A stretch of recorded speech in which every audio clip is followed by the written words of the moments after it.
Você costuma utilizar os filtros do Instagram? Ou então você fica lá circulando nas redes sociais, vendo aqueles corpos maravilhosos e perfeitos nesse verão?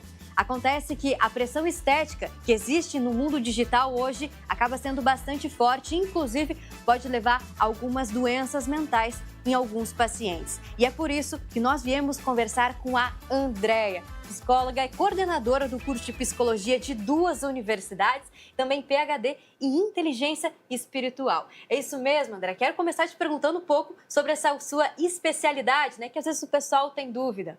Inteligência espiritual sempre o pessoal confunde com religião, não é? Então já começam a me achar assim meio Buda, ou sei lá, alguma coisa assim. Na verdade, ela vai estudar sobre a inteligência existencial, aquilo que dá sentido e propósito à nossa vida. E o nosso assunto hoje sobre a questão estética tem tudo a ver com essa perda de sentido e de perda de existência, né, de valor na existência humana.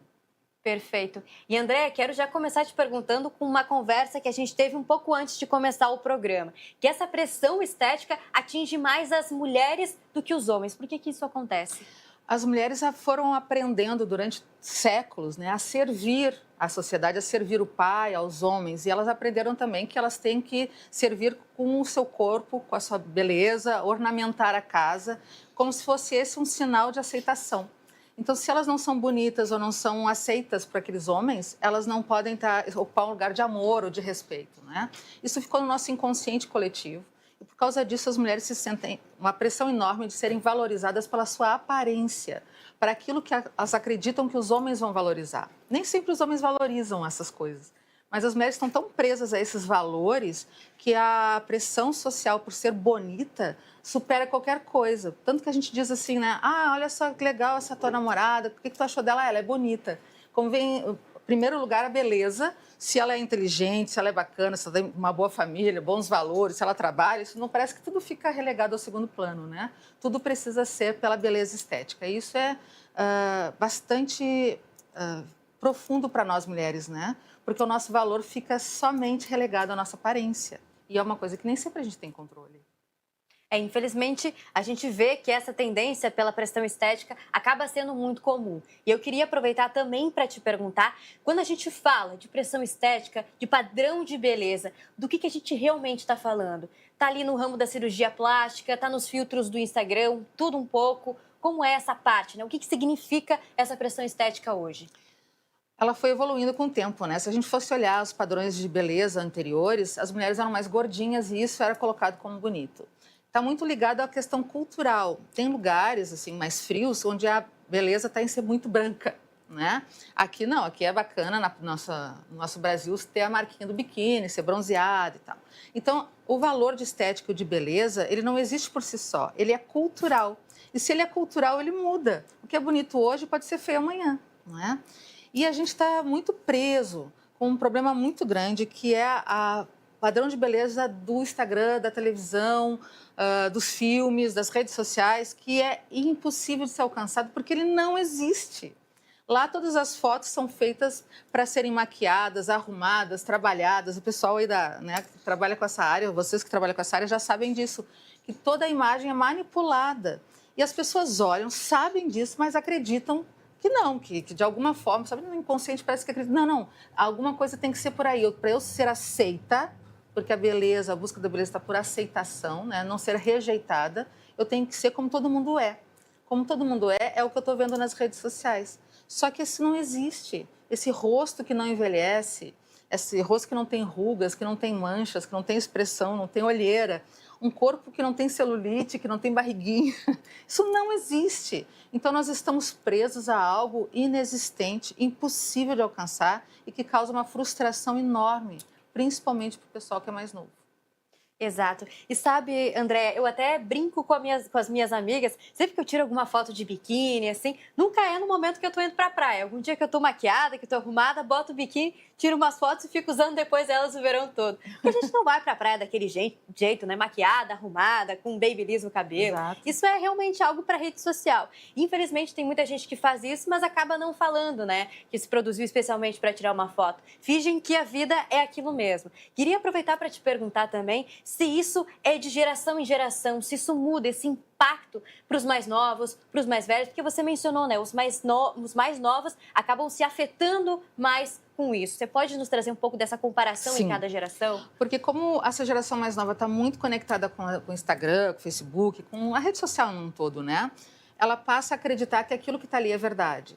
E passa a querer a aprovação dos seguidores ou das pessoas que são amigos virtuais, né?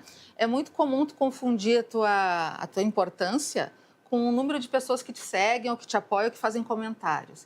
Tanto que a gente está tendo casos importantes de depressão na adolescência por perder seguidores, por perder pessoas. Às vezes eu não tenho amigos, mas esses amigos são virtuais, eles não existem, né? Geralmente não existem. A geração mais velha, ela se baseava na comparação com os vizinhos, não é? Tu te comparava ali com a vizinha, com as colegas de trabalho, com as colegas de aula. Essa geração de agora se compara com o mundo inteiro, com 15, 20, né, com os influencers, 15, 20 mil pessoas. E fica muito mais complicado lidar com essa comparação tão injusta, ainda mais que ela é fake, né, na essência. O nosso cérebro não sabe a diferença entre verdade e mentira. Então, aquilo que a gente olha ali, por mais que se diga logicamente que é mentira, a gente sente como verdade. Então, a gente está tendo uma geração de jovens, principalmente meninas e mulheres, extremamente afetadas na busca de um corpo e de uma imagem perfeita para os outros, para ser aceitas pelos outros. E aí elas se perdem nessa jogada, porque a realidade passa a não existir mais. O que importa é o que os outros acham e não o que é de verdade. E isso cria os transtornos de ansiedade generalizada, as depressões, os vários tipos de transtornos de humor que a gente está vivendo. Por isso a gente está tendo casos de graves hoje em dia, de doença mental, de saúde mental, principalmente para os jovens e adolescentes. Sim, e puxando esse gancho, muito comum nós vermos na rede social também, e até mesmo fora dela, hoje uma busca por um lifestyle mais saudável, o que é muito positivo. Mas a rede social também vem trazendo isso como uma pressão. Então, além de você buscar um exercício físico, um esporte que você gosta, uma alimentação saudável para se sentir bem, vem muito a parte estética. Sendo que a gente sabe que muitas vezes cada um vai ter um corpo, um biotipo que a gente costuma falar. Então, a pessoa pode malhar a vida toda, mas daqui a pouco ela não vai ter aquele shape slim que a gente chama, aquele mais magrinho. A pessoa daqui a pouco tem mais massa magra no corpo, isso não é problema nenhum. Mas isso vem acontecendo, assim, vem puxando aquela linha de não só empurrar aquele padrão de beleza, mas empurrar para uma pessoa que daqui a pouco tem um outro estilo de corpo ou até mesmo outro estilo de vida, né? Como é que a gente trabalha esse limite? Bom, vamos ser saudáveis, vamos buscar esse lifestyle que está sendo bastante comum na nova geração, mas como a gente consegue impor aquele limite de não, eu quero buscar um estilo de vida mais saudável, mas não dá para ser que nem a rede social, não dá para fazer um exercício todo dia, às vezes não se tem nem condições financeiras ou de tempo. Não é nem saudável, né? Nem os professores da academia que escolheram isso como profissão fazem isso todos os dias. A gente tem que se perguntar por que eu estou fazendo isso? É para ser aprovado pelos outros? Qual é o limite saudável da vaidade? Porque nenhuma vaidade também é doença. Eu não poder, não me cuidar, não me olhar, não querer estar bem, não me sentir bonita ou bonito, né? É importante para a nossa autoestima. Então, a gente tem que se perguntar, como é que eu estou me sentindo? O meu peso está me incomodando muito? O que está me incomodando? Isso é dos outros ou é meu? Se é meu, eu estou querendo ser aceita num padrão que é de fora ou é de dentro de mim? Porque a gente tem que se perguntar por que a gente tem que ser daquele jeito que a televisão, a rede social disse. Tem pessoas que têm corpos diferentes mesmo.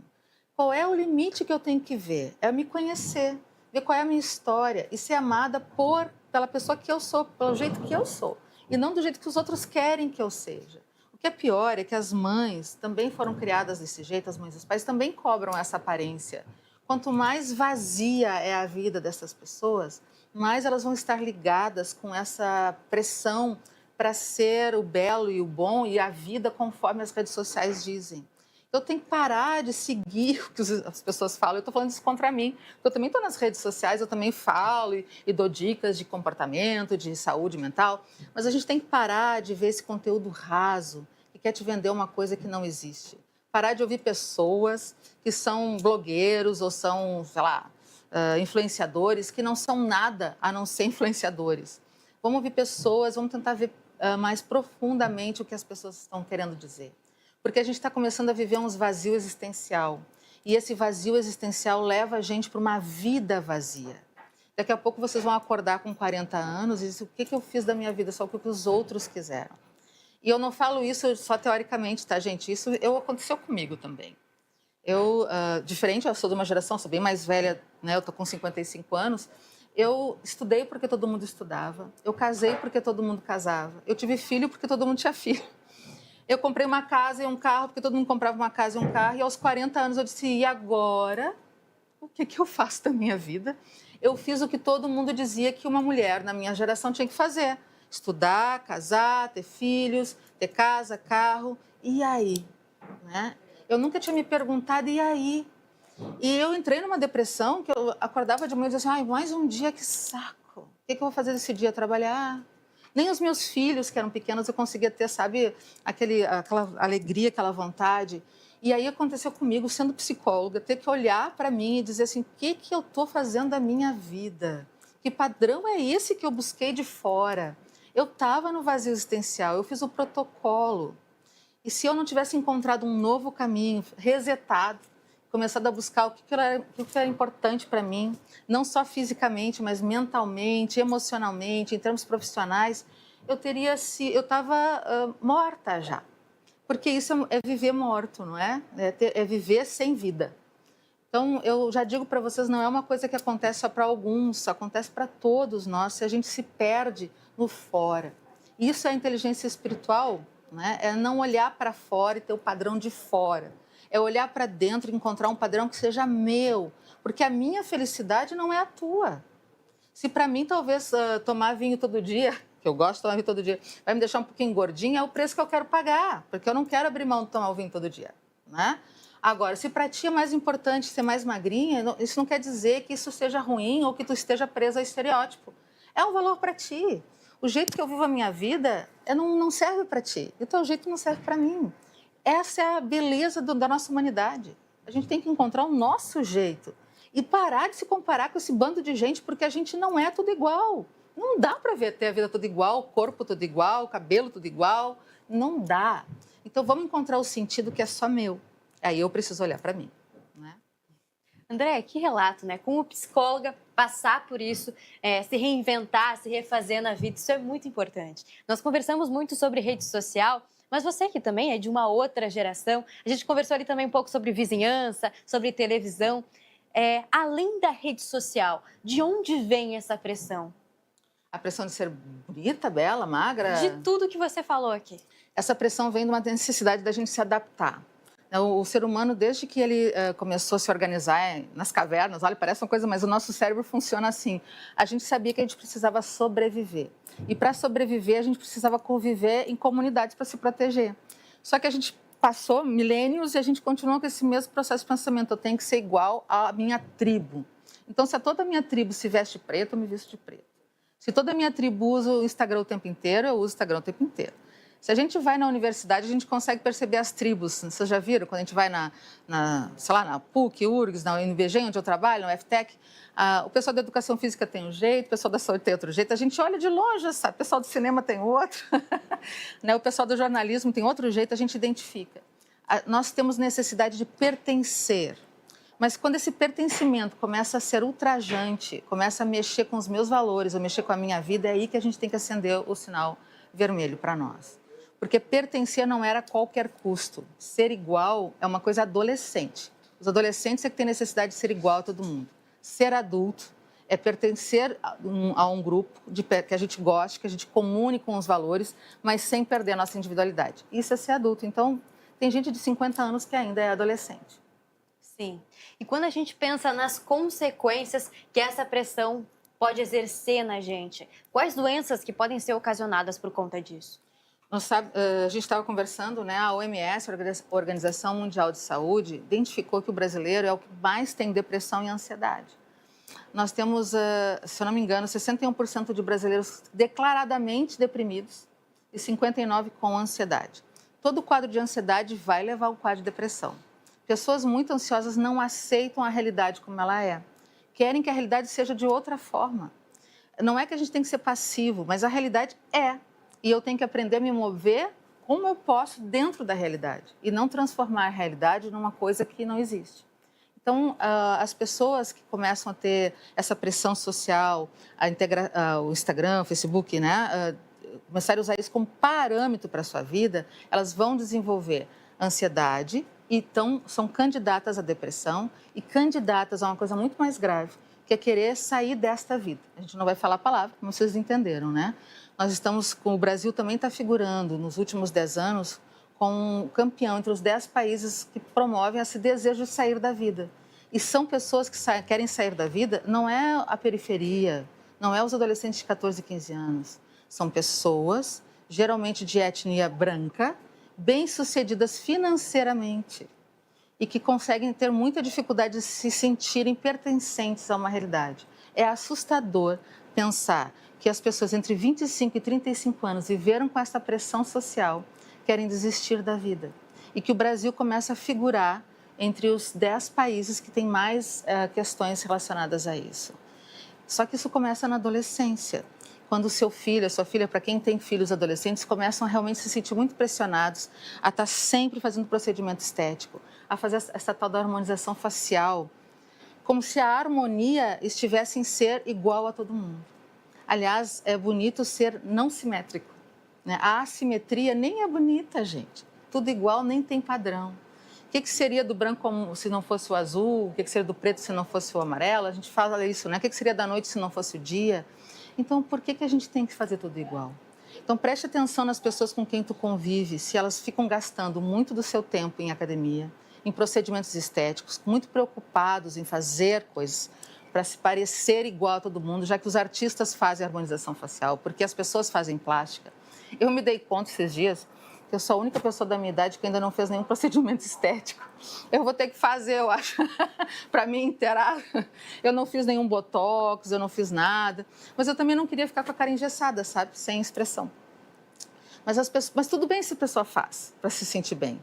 Mas se isso começar a virar motivo para a tua vida, tu fica sempre pensando no próximo procedimento estético, na próxima lipo, no próximo dinheiro que tu vai gastar, tu começa a economizar teu dinheiro e priorizar para gastar nisso, tem uma coisa errada contigo. Então, preste atenção e comece a desconstruir essas coisas com as pessoas. Saia do todo mundo e se torne uma pessoa singular. Desconstruir, né? Acho que essa é uma palavra que diz muita coisa sobre esse assunto. Andréia, você sente que existem pessoas que são mais propensas a serem impactadas por essa pressão? Alguns dizem até que seria uma pessoa cabeça fraca. Eu não gosto muito dessa expressão, porque às vezes muitos outros elementos podem influenciar uma pessoa a ser mais impactada por isso ou não. Mas você sente que existe, de repente, algum padrão, algum estilo de vida, alguma faixa etária, algo que leve essa pessoa a ser mais propensa? Até você tinha falado dos mais jovens, mas digo no estilo de vida mesmo, algo que leve a pessoa a ser mais propensa a ser impactada por esses padrões. O que a gente tem observado nas pesquisas que são famílias onde as crianças e adolescentes crescem sem propósito, sem sentido, né? São pessoas que não são cobradas, olha que interessante, são pessoas que não são cobradas por buscar um objetivo na sua vida, por buscar uma profissão não a do pai e a da mãe, não para ganhar dinheiro, mas uma profissão que faça algum sentido para si próprio. São pessoas que não têm compromisso com a própria vida, com a própria família, são os adolescentes tardios. Aqueles que estão na casa dos pais ainda com 25, 27, 28 anos, 30 anos, se for o seu caso, se preocupe, porque a idade adulta começa quando a gente começa a se responsabilizar pela nossa própria vida, inclusive financeiramente. Como a gente está tendo um grupo de pais, né, de famílias muito protetoras dos adolescentes, estão deixando essas pessoas não crescerem, estão protegendo e transformando a vida deles em algo vazio. Né? O que traz esse problema de se comparar com os outros e ficar no externo, no fútil, na aparência, é a falta de propósito, de sentido. Então, isso sim acomete mais as classes médias, vamos chamar assim, né? Vamos fazer pela classificação econômica, né? Temos questionamentos sobre isso, mas vamos lá. Porque as pessoas mais humildes precisam, às vezes, nem tem tempo de pensar muito nisso e acabam indo no padrão de buscar mesmo a vida e correr, né? E as pessoas com maior poder aquisitivo acabam postergando isso, perdendo valor, porque as famílias passaram também a correr atrás só de dinheiro. A gente está num desvalor. A sociedade hoje está baseada no pilar econômico. Nós somos capitalistas, não é? A nossa sociedade brasileira e o Ocidente basicamente é capitalista. Qual é o maior valor do capitalismo? Ter. E se eu tenho que ter, tudo que eu tenho, o que eu sou é o carro. Ah, então com o carro que eu chego, isso é legal. A roupa que eu chego, isso é legal. A aparência que eu tenho, isso é legal. Legal para quem? Para os outros. Porque o sucesso é eu ter. E a gente se perdeu nesse ser. Nós nunca vivemos uma era onde se tem tanto conforto. Na Idade Média, os reis e as rainhas não tinham o conforto que a gente tem, né? Olha só, eles não tinham nem um banheiro adequado. Nem um ar-condicionado, nada. Até as pessoas mais pobres hoje têm mais conforto e qualidade de vida do que as pessoas da nobreza na Idade Média ou mesmo há 100, 150 anos atrás. Mas a gente se perdeu no ter. A gente só está aí por causa dos outros. Tem pessoas desesperadas quando perdem o tênis, a roupa, o celular, sei lá, né, da marca que for. Porque o valor está em mostrar para os outros. Então, essas pessoas são as mais acometidas. Quando elas não têm propósito, elas não têm sentido e elas fazem as coisas só para ter. E isso é muito estimulado na nossa cultura hoje, nas nossas escolas, nas nossas universidades. Infelizmente, a gente está sendo acostumado a não pensar. O efeito do Instagram e do TikTok, ele fez com que a nossa memória, a nossa capacidade de atenção diminuísse de 7 segundos para 3 segundos. A nossa dopamina exige a cada 3 segundos uma novidade.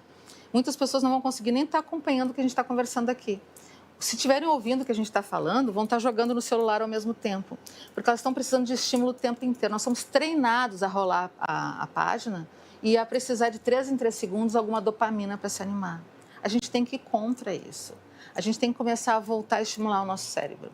O que é a inteligência existencial, inteligência espiritual? É usar a inteligência racional.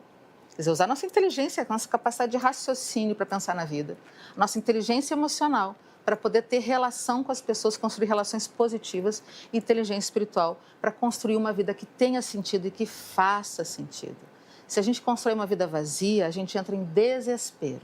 Sentido, sofrimento e vazio levam ao desespero, à ansiedade e depressão.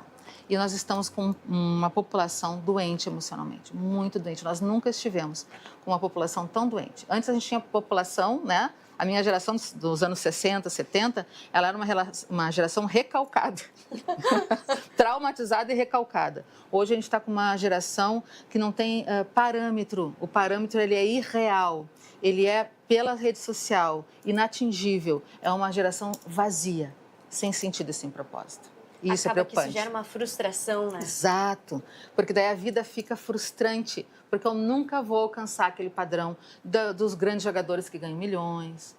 E é muito ruim isso, porque a gente vê uma pessoa ou outra que posa nas redes sociais, em iates, em praias, sei lá, no restaurante, porque ninguém vai postar acordando de manhã sem maquiagem, tomando um café da manhã com leite, né? Ou, sei lá, o triste, numa briga. A pessoa só vai postar as coisas bonitas, vamos dizer assim. Mas elas são muito fugidias e a vida não consegue ser assim o tempo inteiro. Então, a gente olha essas pessoas, né, jogadores famosos, com muito dinheiro, atores, enfim, né? E a gente pensa, nossa, a vida tem que ser assim para ser boa. A vida não é sempre legal. A vida é chata às vezes. A vida é ruim às vezes. Ela é triste às vezes. Mas é vida. Vida é assim.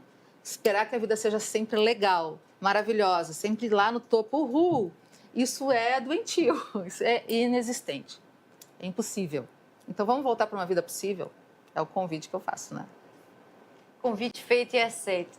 Doutora Andréia, nós falamos muito sobre esse lado negativo das redes sociais e como elas impulsionaram esse padrão, essa pressão estética e até mesmo em outras áreas da vida.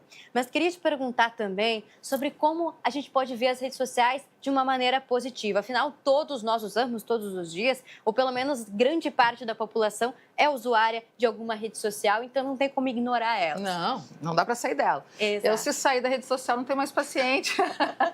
Meus alunos, enfim. Tudo é o que o Einstein falou quando ele descobriu lá o mecanismo que depois foi usado para fazer a bomba, né? Como tu usa as coisas é que é importante. O mal não está no Instagram, não está na rede social. O mal não está nas coisas. O mau uso ou bom uso está na gente. Somos nós que temos que aprender a usar. Tem muita gente legal falando coisa muito bacana. Olha a gente acompanhando o Oscar agora, né? Todo mundo torcendo pela Fernanda Torres e pelo filme. Faz a gente aumentar nosso senso de brasilidade, né? Então tem muita coisa bacana, muitas pessoas que são impulsionadas a estudar, a procurar terapia, a procurar, sei lá, mesmo fazer férias. Hoje, quem é que não faz os Ubers 99, tudo, né? Os meios de transportes, é seguro porque tu tem ali o registro no teu celular, né? Tu consegue andar para lá e para cá. A gente pode procurar um hotel, né? Vocês têm um hotel patrocinador assim pelas redes sociais, poder saber as avaliações das pessoas. A internet, ela trouxe o fenômeno de aproximar as pessoas. Só que tudo que é exagero pode trazer uma consequência negativa. Então, a gente tem que começar a olhar o quanto que eu estou usando, o quanto eu estou dependente. Existe até um estudo hoje que é nomofobia, que é o estudo, é a doença da... Opa, me fugiu a palavra. Já vem, gente. Ao vivo, tá tudo bem.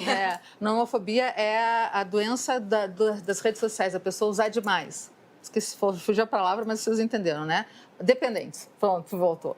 A dependência das redes sociais. Quando a gente é dependente, que a gente é doente. Mas se não, você pode fazer um bom uso. Tudo é o bom uso que se faz das coisas. Por isso, eu sempre digo para vocês, para todas as pessoas, a gente precisa olhar para dentro e buscar terapia. Para ver se a gente não está exagerando, porque a pessoa, quando está em dependência com a rede social, ou dependência da aparência, né, ou dependência, seja qual for, de outras pessoas, da aprovação dos outros, a gente não percebe. Os outros dias a gente não vê. A gente acha que está tudo certo. Então, a gente precisa fazer esse exercício de olhar. Então, eu sugiro sempre a todas as pessoas, vá fazer terapia. Não precisa fazer comigo, eu nem tenho horário para todo mundo.